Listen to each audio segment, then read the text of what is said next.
kurent. Vsi ga poznamo kot norčavo in glasno pustno šemo, ki s hrupom in razgrajanjem preganja zimo iz dežele. A kurent je mnogo več kot le to. Je slovansko božanstvo veseljačenja, vina in morda celo spolnosti.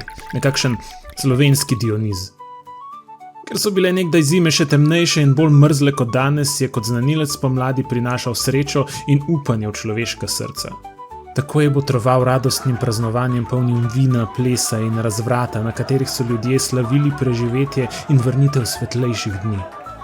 Sčasoma je kurent med ljudstvom izgubil svojo božansko vlogo in postal bajeslovni duh, ki preganja zimo.